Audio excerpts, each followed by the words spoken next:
Radhe Radhe friend, जय माता दी। कैसे हैं आप सभी को आने वाले सावित्री व्रत की बहुत बहुत कुछ शुभकामनाएं।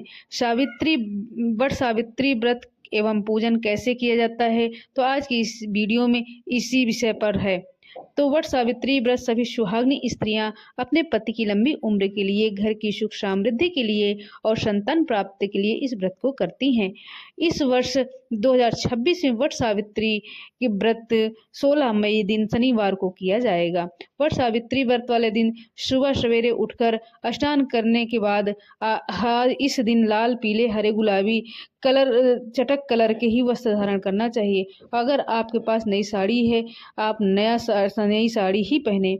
यदि आपके पास शादी का जोड़ा हो तो शादी का जोड़ा पहनकर इस पूजन को कर सकते हैं। अगर नई साड़ी नहीं भी है तो आपके पसंद की जो भी लाल पीले रंग की साफ सुथरी साड़ी हो, आप उसे पहनकर भी पूजन कर सकते हैं। इसके बाद इस दिन हमें पूरे 16 श्रृंगार करके तैयार होना चाहिए। तो आप अपने हाथों में एक दिन पहले ही मेहंदी लगा लें। इसके साथ ही हम व्रत वाले दिन पूरा 16 श्रृंगार करके अच्छे से हम तैयार हो जाएंगे।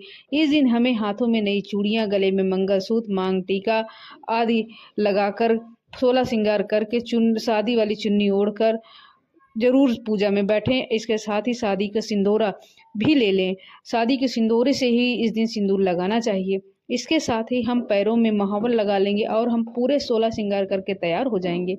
इसके बाद आप जहाँ भी रहते हैं, अगर आपके पास वट वृक्ष का पेड़ है तो आप वट वृक्ष के पेड़ के नीचे ही बैठकर इस पूजन को करें, तो यह बहुत ही उत्तम रहेगा। लेकिन आप ऐसी जगह पर हैं जहाँ वट वृक्ष का पेड़ आसपास नहीं है, तो आप एक दिन पहले ही वट वृक्ष की एक टेडी मतलब डाल मंगाकर गमले में लगाकर आप पूजन कर सकते हैं। बस ध्यान रखिएगा कि पूजा वाले दिन आप वट वृक्ष की डेरी मतलब डाल को ना तोड़ें। एक दिन पहले ही तोड़कर आप गमले में लगा लें। इसके बाद अगर आप घर पर पूजन करेंगे तो भी पूजा की विधि यही होगी। वट वृक्ष के नीचे जाकर आप पूजन करेंगे तब भी पूजा की विधि यही होगी, और घर में करेंगे तो भी यही पूजन की विधि होगी। पूजा स्थान अगर आपको गंदा दिखे तो आप उस स्थान को पहले साफ कर लें। इसके बाद देखिए, यहाँ पर हम सबसे पहले वट वृक्ष को जल से सींचेंगे। तो यहाँ पर वट वृक्ष के चारों ओर घूमते हुए हम वट वृक्ष को जल से सींचेंगे। इसके साथ ही देखिए, हम जिस स्थान पर पूजन करेंगे उस स्थान को भी जल से छिड़क कर शुद्ध कर लेंगे। तो हम जल छिड़क कर शुद्ध कर लिए हैं। और वट वृक्ष का पेड़ जितना पुराना होता है उतना फलदायी होता है। तो आप पूजा के लिए ऐसे वट वृक्ष का चयन करें जो काफ़ी पुराना हो, काफ़ी सालों से हो, उसकी पूजा करती हो सब महिलाएं। ऐसा माना जाता है कि वट वृक्ष के पेड़ में ब्रह्मा, विष्णु, महेश तीनों देवी देवताओं का वास होता है। हमें वट वृक्ष की पूजा से तीनों देवों का आशीर्वाद प्राप्त होता है। तो सबसे पहले हम वट वृक्ष के पेड़ के नीचे ऐपन से 5 या 7 थापे लगाते हैं। इसके साथ ही आप सावित्री माता और सत्यवान की प्रतिमा भी बना सकते हैं। और इस व्रत को सबसे पहले सावित्री माता ने ही अपने पति सत्यवान के प्राणों की रक्षा के लिए रखा था। तो यहाँ देखिए, सबसे पहले हम गौरी और गणेश की पूजन करेंगे। तो गौरी गणेश पूजन बनाने के लिए देखिए, यहाँ पर गाय के गोबर और गणेश जी को बनाई जाती है गौर से। इसके साथ ही देखिए, वट सावित्री पूजा में वट वृक्ष के पत्तों का गहना पहनकर पूजन किया जाता है। पत्ते में आप चाहें तो अपने हस्बैंड का नाम लिख सकते हैं और उनके नाम का आप गहना पहन सकते हैं। तो जूड़ा में हम एक पत्ता इस तरह से पहन लेंगे। इसके बाद देखिए, पूजन के लिए हम सर्वप्रथम यहाँ पर दीप प्रज्वलित करेंगे। दिए में आप अच्छे से घी भर कर रखेंगे ताकि पूजा के बीच में यह बुझने ना पाए। इसके बाद पूजा से पहले हम अपने आंचल में खोछा लेते हैं। तो अगर आपके यहाँ बड़े बुजुर्ग हैं तो उनसे आंचल में खोछा ले लें। अगर कोई भी नहीं है तो आप स्वयं भी ले सकते हैं। तो जो भी आप भोग प्रसाद के लिए बनाए हैं ना, उसी में से थोड़ा थोड़ा लेकर हम अपने कोछा में लेते हैं। इसके बाद ही हम पूजा शुरू करते हैं। हम सबसे पहले गणेश जी की यहाँ पर अरोरी अच्छा सिंदूर अर्पित करेंगे। इसके बाद हम अपने सिंदूर दानी से गौरी माता को हम सिंदूर लगाएंगे। फिर गौरी माता से सिंदूर अपनी मांग में लगाने के लिए बाद ही हम पूजा शुरू करेंगे। इसके बाद आप अगर पूजा के लिए नया सिंदूर अलग से लेकर आए हैं तो फिर आप नए सिंदूर से ही पूजन करें। यहाँ सावित्री माता और सत्यवान की जो प्रतिमा हम बनाए थे उन्हें भी हम सिंदूर का तिलक लगाएंगे और बट वृक्ष में हम जितने थापे लगाए थे उसमें भी सिंदूर का तिलक लगा देंगे। इसके बाद देखिए हम गणेश जी को वस्त्र के रूप में यहाँ हम कलावा अर्पित करेंगे। गौरी माता को भी हम यहाँ पर कलावा अर्पित करेंगे। इसके बाद माता सावित्री और सत्यवान को भी यहाँ पर वस्त्र अर्पित करेंगे। तो आप इन्हें वस्त्र अर्पित कर सकते हैं या आप इन्हें वस्त्र के रूप में कलावा भी अर्पित कर सकते हैं। इसके साथ ही हम वट वृक्ष को जनेऊ अर्पित करेंगे। इसके बाद अगर आप कथा की किताब लेकर आए हैं तो आप पूजा स्थान पर रख कर उसकी पूजा करें। इसके बाद हम सभी को फूल अर्पित करेंगे। इसके बाद हम भोग अर्पित करेंगे। तो भोग देखिए 7 जगह भोग लगाया जाता है। 3 ब्रह्मा विष्णु महेश के नाम से लगाया जाता है और 2 गौरी और गणेश के नाम से निकाला जाता है और 2 सावित्री माता और सत्यवान के नाम से निकाला जाता है। तो 7 जगह भोग लगाया जाता है। यहाँ पर बरगद के पत्ते यहाँ पर साथ बिछाकर इस पर हम सबसे पहले भीगे हुए चने का विशेष महत्व होता है इसमें। तो भीगे हुए चने, इसके साथ ही आपके यहाँ जो भी भोग प्रसाद बनाया जाता है, पूरी गुलगुला 5 प्रकार के इसमें फल का भोग लगाया जाता है। तो यहाँ हम सब भोग अर्पित कर देंगे। इसके साथ ही बट वृक्ष सावित्री की पूजन में बांस के पंखे का विशेष महत्व होता है। ऐसा माना जाता है कि जंगल में जब सत्यवान मूर्छित हुए थे तब सावित्री माता ने उन्हें होश में लाने के लिए बांस के पंखे से ही उन्हें हवा किया था।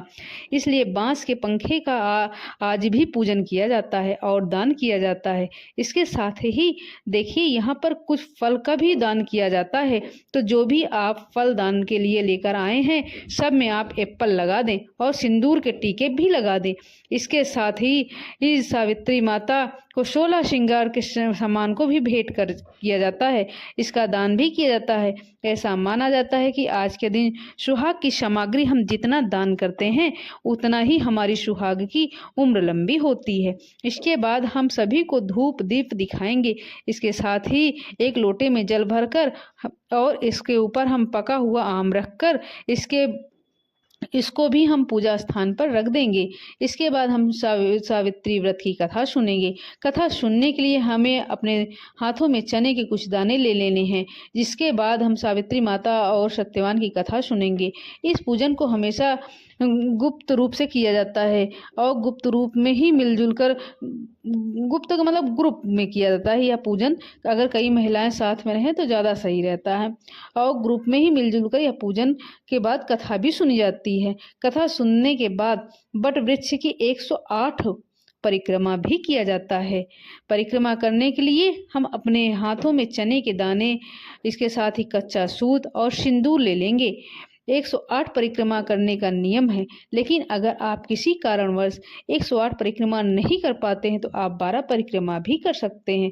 तो आप जितनी बार भी परिक्रमा लगा रहे होंगे उतनी बार आप गिनती जरूर गिनिएगा, उसमें गड़बड़ी ना हो। इसके लिए आप चने के दाने गिनकर अपने हाथ में रख लें।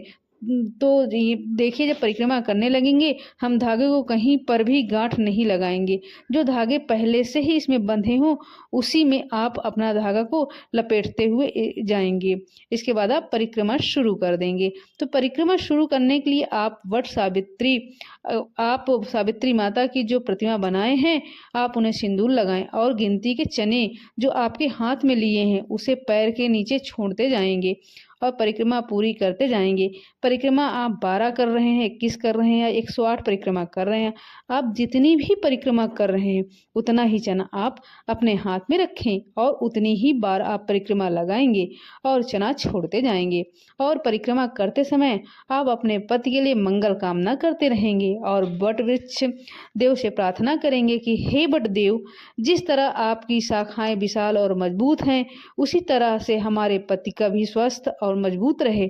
जिस तरह से आपकी लताएं फैली हुई हैं उसी तरह से हमारे घर में की भी वंश की वृद्धि होती रहे। और जिस तरह से सावित्री माता ने अपने पति सत्यवान को प्राणों की रक्षा की थी, उसी तरह से हम अपने पति के प्राणों की रक्षा कर सकें और उनका ढाल बन सकें। और परिक्रमा करते समय अगर आपका धागा छोटा पड़ जाए तो जहाँ पर भी धागा खत्म हो रहा है वहाँ पर आप उसे पेड़ से लपेट कर छोड़ दें और चने के साथ आप अपनी परिक्रमा पूरी करें। अगर परिक्रमा करने के बाद भी धागा बच जाए तो उसे आप तोड़े नहीं, वो जहाँ पर भी आपकी परिक्रमा पूरी होती है आप वहाँ पर पैर से लपेट कर, हाथ से लपेट कर धागा छोड़ दें। इस तरह से देखिए हम अपने पूरे धागे को लपेट कर ही इस तरह से छोड़ देंगे। इसके बाद हम आरती करेंगे।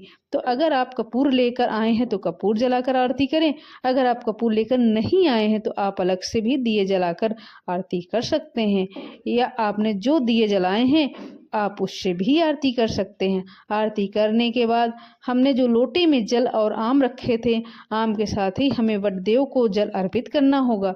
तो इस तरीके से देखिए हम वट वृक्ष को जल अर्पित करेंगे। इसके बाद गौरी माता से सुहाग लिया जाता है। तो सिंदूर दानी से ही हम गौरी माता से सुहाग लेते हैं। तो पहले हम गौरी माता को 5 बार सिंदूर लगाते हैं, इसके बाद हम गौरी माता से सुहाग लेते हैं। एक चीज़ और मैं बता देती हूँ कि वट सावित्री व्रत का पूजन जो विधि विधान होता है वह हर जगह सबका अलग अलग तरीका होता है, अलग अलग भोग लगते हैं। भोग प्रसाद जो वह थोड़े थोड़े अलग अलग हो जाते हैं, लेकिन पूजा का जो मेन उद्देश्य होता है कि हमारा सुहाग सलामत रहे, हम सभी का एक ही उद्देश्य होता है। अगर आपके यहाँ पूजा अगर अलग तरीका होती है, लेकिन हमारे यहाँ पूजा यहाँ जो होती है इसी विधि से किया जाता है। सुहाग लेने का जो नियम है, पहले हम गौरी माता को 5 बार सिंदूर लगाते हैं।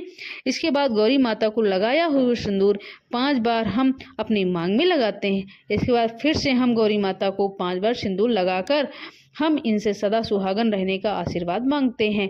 तो इस तरह से गौरी माता से सुहाग लिया जाता है। और सुहाग लेने के बाद वट वृक्ष से गले मिलने का भी नियम होता है। तो वट वृक्ष से 5 या 7 बार गले मिलना चाहिए।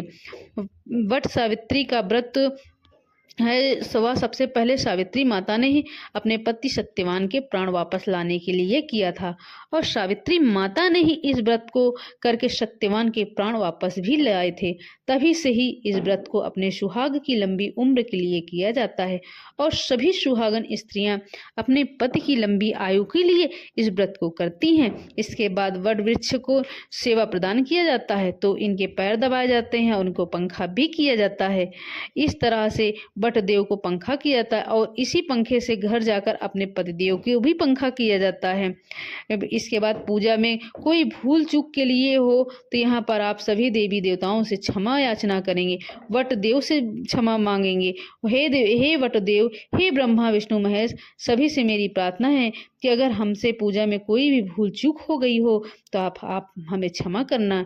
हे गौरी माता, हमारी सुहाग की रक्षा करना। तो इस तरीके से जो हमारा पूजा है यहाँ पर संपन्न होता है। इसके बाद कुछ जगह पर पूजा के बाद ही पेड़ के नीचे चने निकल कर पानी भी पी लिया जाता है, और घर जाकर शुद्ध सात्विक भोजन कर लिया जाता है। तो उनका यहाँ पर व्रत संपन्न हो जाता है। लेकिन कुछ जगह पर पूरे दिन का व्रत रखा जाता है। तो पूजा के बाद चाय पानी पी लेते हैं और शाम के समय एक टाइम मीठा भोजन खाते हैं। तो आपके यहाँ जिस तरह से भी व्रत रखा जाता होगा, जिस तरह से पूजा किया जाता होगा, आप उसी तरह से करेंगे। अगर आपके यहाँ कोई भी बताने वाला नहीं है या आपके यहाँ पहले से पूजा नहीं होता है तो आप इस वीडियो में बताए हुए विधि के अनुसार ही पूजा कर सकते हैं। पूजा करने का भले ही नियम अलग अलग हो, लेकिन हम सभी सुहागिन स्त्रियों का पूजा करने का एक ही उद्देश्य होता है कि हमारी सुहाग सलामत रहे। इसी उद्देश्य से हम सभी सुहागिन स्त्रियां अपने पति के लिए पूजन करते हैं। तो यहाँ पर पूजन करने के बाद हम कौन कौन सी सामग्री दान करना चाहिए और कौन सी सामग्री हमें घर लानी चाहिए। तो यहाँ पर आपने जो फलदान के लिए निकाले हैं और सुहाग की सामग्री जो अपने माता रानी को भेंट की है, तो उसमें से कुछ सामग्री अगर आप अपने पास रखना चाहते हो तो रख सकते हैं और इसमें से कुछ सामग्री दान करें। इसके बाद देखिए यहाँ पर पंखा अगर आपने 2 चढ़ाए हैं तो एक पंखा आप दान कर सकते हैं, दूसरे पंखे से पति को हवा इसी पंखे से किया जाता है। तो अगर आपने एक पंखे चढ़ाए हैं तो फिर आप इसे घर ले जाएं। इसके साथ ही आपने जो कथा की किताब यहाँ पर रखे थे आप उठा लें, आप घर ले जाएं। दीपक जो आपने जलाए थे वह ऐसे ही जलता रहने दें। इसके बाद जो गौर गणेश की आपने पूजा किया था आप उन्हें उठाकर घर ले आएं और आप अपने घर के मंदिर में आप इन्हें रखें। और गौरी माता को वैसे ही हमें रोज़ पूजा में गौरी माता की पूजा करनी चाहिए जैसे हम डेली करते हैं। इनको सिंदूर लगाने के बाद हम अपने मांग में सिंदूर लगाना चाहिए। इसके बाद यहाँ पे जो कलश में हमने आम रखे थे हम दान कर देंगे, लोटा अपने घर ले आएंगे। इसके बाद जो यहाँ पे हमने गौरी गणेश का नाम से प्रसाद चढ़ाए थे वह प्रसाद हम उठा लेंगे।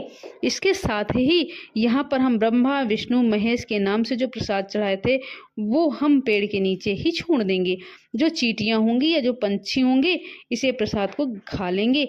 तो बाकी प्रसाद में से आप कुछ प्रसाद जो है वो घर ला सकते हैं और सभी में वितरण कर सकते हैं। और सुहाग की सामग्री और प्रसाद जो आपने दान के लिए निकाले हैं तो आप किसी पंडिताइन को या आप दान कर सकते हैं। आप किसी ज़रूरतमंद को भी दान सामग्री दे सकते हैं। तो इसी विधि से वट सावित्री की पूजन किया जाता है। तो वीडियो में अगर हमसे कहीं भी कुछ समझाने में कुछ छूट गया हो, भूल चूक हो गई हो तो आप हमें कमेंट के माध्यम से पूछ सकते हैं। आप सभी के कमेंट का रिप्लाई मैं अवश्य दूंगी। और वीडियो देखने के लिए और अपना समय देने के लिए आप सभी का बहुत बहुत धन्यवाद। आप सभी बहनों को वट सावित्री की बहुत बहुत शुभकामनाएं। आप सभी बहनों का सुहाग हमेशा अमर बना रहे, इसी कामना हम आप सभी से विदा लेते हैं। सभी का बहुत बहुत धन्यवाद।